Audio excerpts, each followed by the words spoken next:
Surat Petrus yang kedua, 2 Petrus 1. Salam dari Simon Petrus, hamba dan rasul Yesus Kristus, kepada mereka yang bersama-sama dengan kami memperoleh iman oleh karena keadilan Allah dan Juru Selamat kita, Yesus Kristus. Kasih karunia dan damai sejahtera melimpahi kamu oleh pengenalan akan Allah dan akan Yesus Tuhan kita. Panggilan dan pilihan Allah.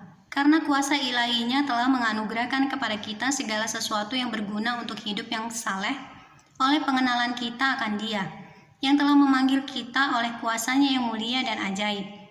Dengan jalan itu Ia telah menganugerahkan kepada kita janji-janji yang berharga dan yang sangat besar, supaya olehnya kamu boleh mengambil bagian dalam kodrat ilahi dan luput dari hawa nafsu duniawi yang membinasakan dunia. Justru karena itu kamu harus dengan sungguh-sungguh berusaha untuk menambahkan kepada imanmu kebajikan, dan kepada kebajikan pengetahuan, dan kepada pengetahuan penguasaan diri, kepada penguasaan diri ketekunan, dan kepada ketekunan kesalehan, dan kepada kesalehan kasih akan saudara-saudara, dan kepada kasih akan saudara-saudara kasih akan semua orang. Sebab apabila semuanya itu ada padamu dengan berlimpah-limpah, kamu akan dibuatnya menjadi giat dan berhasil dalam pengenalanmu akan Yesus Kristus Tuhan kita. Tetapi barang siapa tidak memiliki semuanya itu, ia menjadi buta dan picik, karena ia lupa bahwa dosa-dosanya yang dahulu telah dihapuskan. Karena itu saudara-saudaraku, berusahalah sungguh-sungguh supaya panggilan dan pilihanmu makin teguh. Sebab jikalau kamu melakukannya, kamu tidak akan pernah tersandung. Dengan demikian kepada kamu akan dikaruniakan hak penuh untuk memasuki kerajaan kekal, yaitu kerajaan Tuhan dan Juru Selamat kita, Yesus Kristus. Karena itu aku senantiasa bermaksud mengingatkan kamu akan semuanya itu, sekalipun kamu telah mengetahuinya dan telah teguh dalam kebenaran yang telah kamu terima.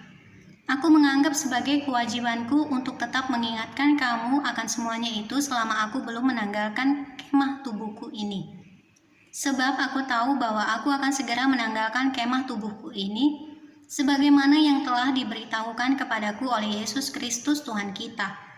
Tetapi aku akan berusaha supaya juga sesudah kepergianku itu kamu selalu mengingat semuanya itu. Nubuat tentang kemuliaan Kristus telah digenapi. Sebab kami tidak mengikuti dongeng-dongeng isapan jempol manusia. Ketika kami memberitahukan kepadamu kuasa dan kedatangan Tuhan kita, Yesus Kristus sebagai Raja, tetapi kami adalah saksi mata dari kebesarannya. Kami menyaksikan bagaimana Ia menerima kehormatan dan kemuliaan dari Allah Bapa, ketika datang kepadanya suara dari Yang Maha Mulia, yang mengatakan, "Inilah anak yang kukasihi. Kepadanyalah aku berkenan." Suara itu kamu dengar datang dari sorga ketika kami bersama-sama dengan Dia. Suara itu kami dengar datang dari sorga ketika kami bersama-sama dengan Dia di atas gunung yang kudus. Dengan demikian kami makin diteguhkan oleh iman yang telah disampaikan oleh para nabi.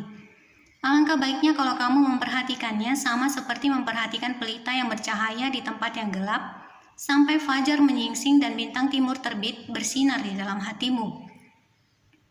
Yang terutama harus kamu ketahui ialah bahwa nubuat-nubuat dalam kitab suci tidak boleh ditafsirkan menurut kehendak sendiri, sebab tidak pernah nubuat dihasilkan oleh kehendak manusia, tetapi oleh dorongan Roh Kudus, orang-orang berbicara atas nama Allah.